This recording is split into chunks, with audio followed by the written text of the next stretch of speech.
afternoon. Wilkinson here. Today I am with Jonathan Goldman, who lives in Palm Springs. And before we talk about what he does, let's first of all say hi. Hi there. Glad you're here. It's good to be here. Tell us a little about yourself without telling us right now what you do.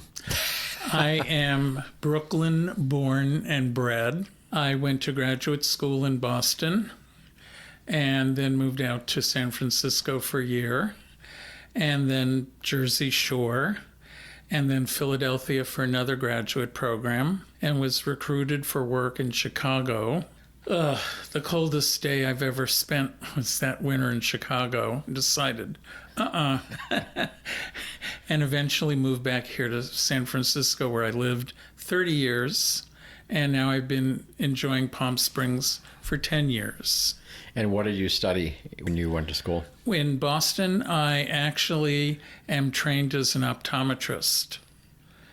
Well, that ties into what you're doing now. I would tell, and then I was the first optometrist in the country to get an M.B.A. in health administration. Oh, really? And worked in the hospital systems and did training and types of other related things. So is that what you did, the administrative stuff in San Francisco? Yes, I worked in the public health department in hospital administration. And what do you do in Palm Springs? What have you done? I'm mostly volunteer work, and I've done some teaching at my Zell Center. Let's get into it. So tell us what you teach. Improv. Improv? Yes. Uh-oh, you're scaring me. What made you start that? Well, back in the early 90s, living with HIV and AIDS and seeing people pass away fairly steadily, I was looking for something fun to do. And I stumbled on this class that was being offered for people living with HIV and AIDS. Enjoyed the class so much. And the woman who organized it wound up getting a part-time job. And the executive director of the local improv troupe that was sponsoring it through their School of Improv said, "Oh, would you be willing to run it for another session?" And I said, "Sure." And then that session went on for like 10 years. Wow, that was a long class. People come and go, and Right. people have fun, and they learn things. And we don't teach people to be funny, but you do have fun. So why do people go to the class? A variety of reasons. Some people are shy. Some people are stuck in doing things very precisely, and this helps people think outside the box. Some people are looking for skills that they can apply to their acting careers. And other people don't know what they're stumbling into and just give it a try. So talk about it. So what do you do in the class? Variety of short form exercises and improv games, something different each week. So it's not a syllabus that you build on each week so that people can drop in as they are able. So it's kind of a standalone class, each one? Standalone. I call it the laughter clinic. I had to come up with something catchy. But they're not doing comedy per se. No, there's a lot of humor in what we do. Are you laughing at, like, when I say something stupid or what? No, we're laughing with each other, not at someone. All right. So you just have fun. Oh, a lot of fun, yes. Just never know who's going to say what. There's a little slogan that we often use. In life, we are obedient and safe. In improv, we are naughty, risky, and dangerous. So you're not responsible for your imagination. How crazy does it get? It can get pretty crazy. Is it G-rated? Not necessarily. I've had one student years ago who was the most foul-mouthed person in improv. And, we try and say, don't do things to get a reaction. Just be authentic. And that person was authentic doing that, right? Actually, when you had conversations with him aside from improv, he just wasn't using a lot of curse words. It was unbeknownst what will happen. So you have to accept it and say yes and then move on. What are some funny stories from there? Give me a topic. A pet. Well, there's something that we do and you never know. It's called My 2 Cents. And I think once I asked for something about my dog and what do I do? And then the next person gives you good advice. And the second person gives you bad advice. And then the third person gives you outrageous advice. And we take turns and we go around the room. So that was amusing. My dog hides from me lately, so trying to find ways to encourage him to acknowledge my presence. Send him to doggy school. This is my third rescue dog. The fun is you're present for the fun. So the retelling isn't necessarily... got it. So it's more of an in the moment? That's what improv is being in the present. So do you have an exercise that two people would do? Yes, there are a number of exercises. Let's try one. If we were sitting here across from each other as we are, is there a way we give somebody a feel for this? Yes. I will start a story. Okay. And then at any point you can say, oh, no, you didn't. Oh, no, you shouldn't. Oh, no, you couldn't. And then I say, yes, that's right. And I come up with a new choice.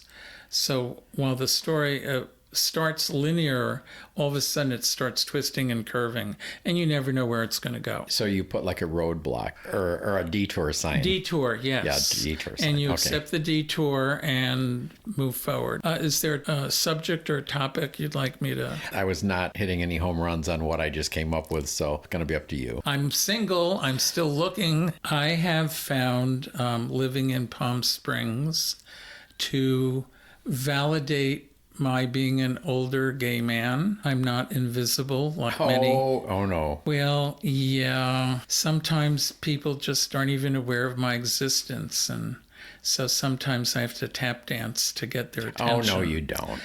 No, you're right. I sing a song and encourage them to join me. No, you don't sing. You're right. I recite a poem and ask them to help finish it. No, you don't, because you can't rhyme. No. Oh, well, then I just open my zipper. Yeah, you don't do that. No, you're right. I don't do that. I just try and be me and let people respond to whoever, whatever, however I come across. Oh, no, you don't. You're right. I really just stay home a lot. And no, you don't. Do get out and about and volunteer and try and help build community. You do not. You're right. The community's already built, but I don't try and take it apart. I just appreciate what's there. You don't do that. You're right. I don't quite appreciate it. I just am amazed and just stand there with my mouth open. No, you don't.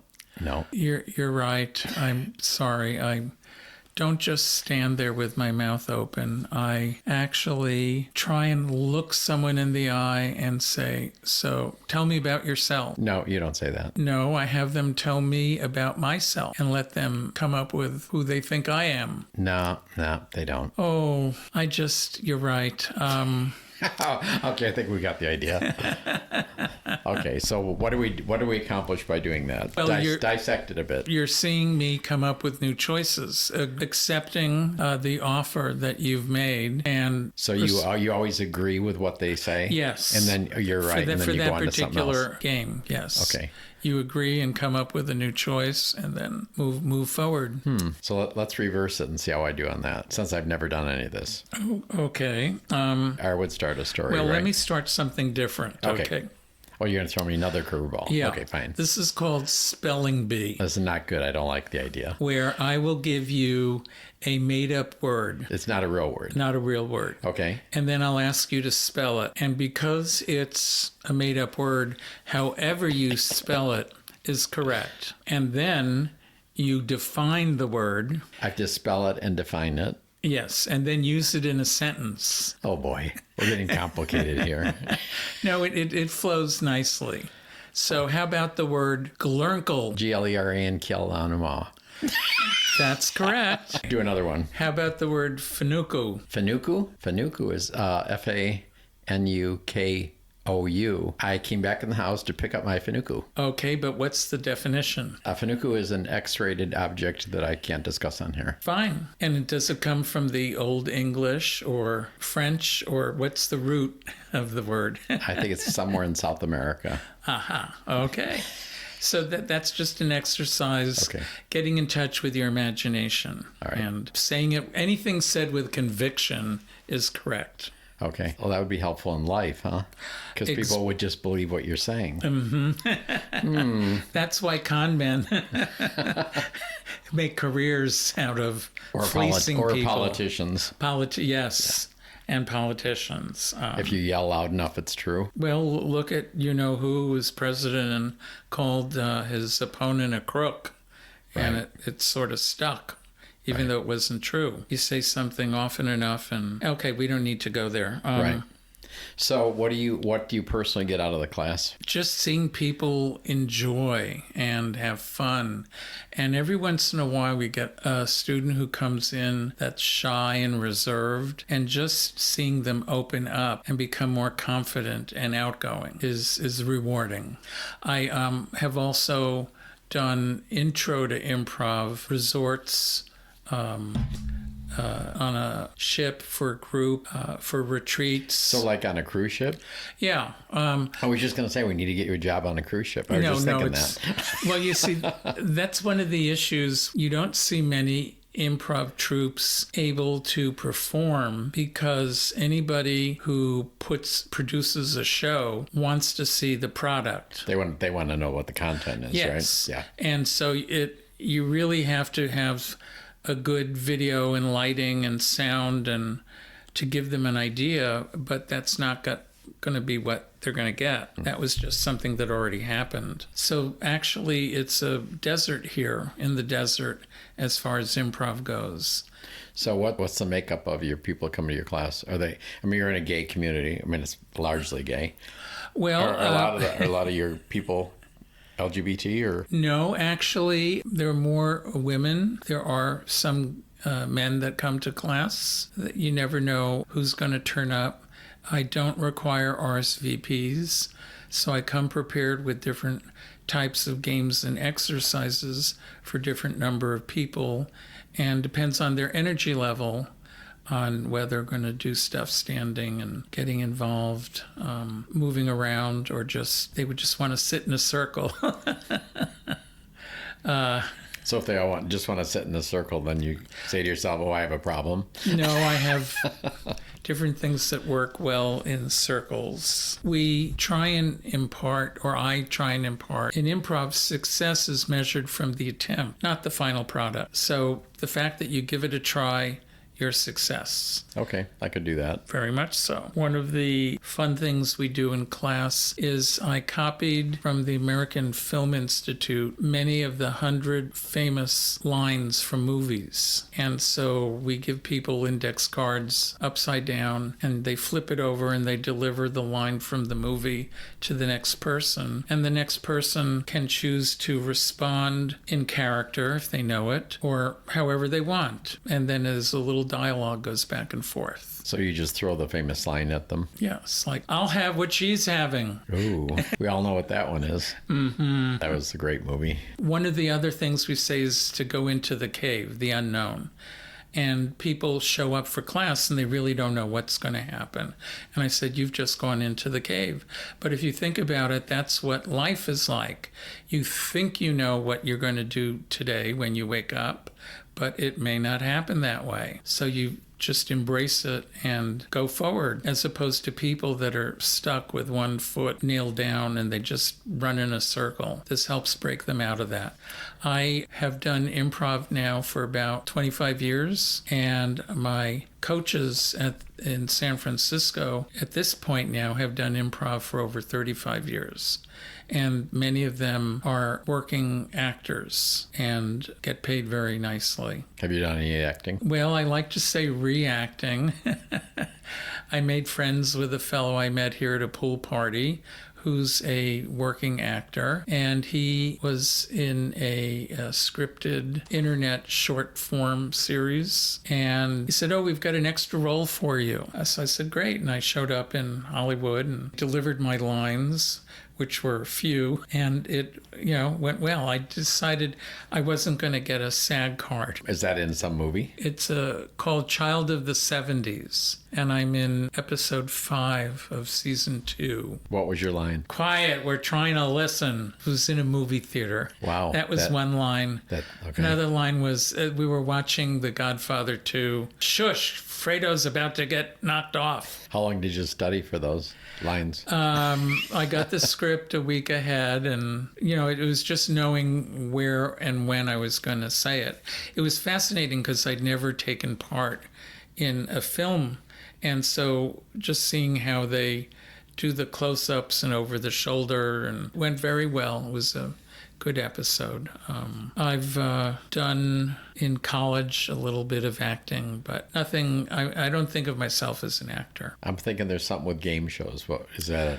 Oh, what's that about? Well, back in the early part of the century on TV, they were looking for contestants for Wheel of Fortune for Mom and Me Week. And surprisingly, my mother and I got called to go to the audition. And we did very well, but we weren't cast as a couple for their next week's taping. But then about a month later, I got a letter inviting me into the contestant pool. And then 10 months later, I got a call. Can you come to Culver City in 2 weeks? And I said, sure. And I went and had a lot of fun, steamrolled over my other 2 opponents, went to the bonus round, and it was a 2-word puzzle. Around the house was the theme. First word had 5 letters, second letter R. Second word had 4 letters ending in T. So there was no R, S, L, N, E, and I called F, D, P, I. None of those were in the puzzle. And I used my critical thinking and thought, okay, what can I put in front of the R? And I came up with the word crumb. Crumb, which there's no other second word for that. And then I just blurted out the word gravy boat, and I won another $25,000. So gravy boat, put you on the gravy train, right? Yes, and it was funny because you saw Vanna throw her hands up. Where did that come from? So what letters were up there when you said that? Just the R and the T. Wow, that's pretty good. But was that, I'm not that familiar with Jeopardy. So was that your final chance at something at that point? The bonus round of Wheel of Fortune, yeah. Wow. I threw a big party at the Improv Theater. It was a Monday night. Had somebody tape the show and rush it over, and we had a little bit of a buffet dinner, and then we did the screening on a big screen. And then I answered questions afterwards. People sort of figured I did okay, that I was throwing a party. Right. But they weren't aware that I won $47,000, including a trip to Aruba, which I wound up taking my mother. It was too hard to come up with one friend and not another. So none of them went. I took her. Oh, how was the sex? I'm so bad. Well, I may or may not leave that in there. Was it a fun trip? Yes, very much so. My mother, who's 80 at the time, was surprised that she was up to traveling and enjoying herself. So it was a nice, being a Jewish mother, she kept talking to me about what food we could bring to eat on the airplane. It was Las Vegas to Miami, Miami to Aruba. So and you told her you had your little sealed bags of gravy, right? What I went and did was I bought extra air miles, and I upgraded us to first class. Oh, wow. So that we didn't have to worry about food. So did she get smashed? She surprisingly had a glass of wine. And I assume she's not with us now? Correct, yeah. She's been gone 5 years now. Oh. And what year was the trip? 2005. So how do you like Palm Springs? It's quite enjoyable. I love being in a resort town, slower pace of life, relaxed. People say hello. On the few occasions you're out walking on a street and you walk past somebody. Well, you can walk, like, not maybe for 4 months, but you can walk other times. Yeah. Then I auditioned for another game show and surprisingly got cast, called Masterminds on the Game Show Network, which was a trivia show. And there's a game show network? Yes. Oh, news to me. Okay. I don't watch TV, so. They have a lot of different games that they produce, and I actually had the privilege at the very end of losing to Ken Jennings. but I did get $1,000. $1,000. That covered the cost of the hotel and the gasoline. And So they don't put you up when you do that? no. Matter of fact, that was during COVID, and there were very strict procedures we had to go through. But it was a fun afternoon. So tell my listeners your words of wisdom. You got to come up with something here. What Pay are they? attention. Pay attention. Accept offers. Dare to fail good-naturedly. That's a good one. And anything said with conviction is correct. Very good. Yes. Okay. It's all about learning as kids at a certain age, I think 8 or 10. Teachers start telling us, no, you can't say that. No, you can't do that. Right. But in improv as adults, it's, yes, you can go ahead and say that and do that. So it's rekindling your inner child. All right. So we will put some notes under the in the episode notes and tell people how to get a hold of you. Do you have a website? Yes. What is it? The Improv Oasis. Okay. We'll also put the link to that. And any other final thoughts? Yes. What I say with improv is taking an improv class helps you unlock your brain. Okay. Well, if it works out schedule-wise, I might try one. Please. I think it'll be fun. Thank you for having me. I always appreciate the opportunities to be had. Thanks for coming in. My pleasure.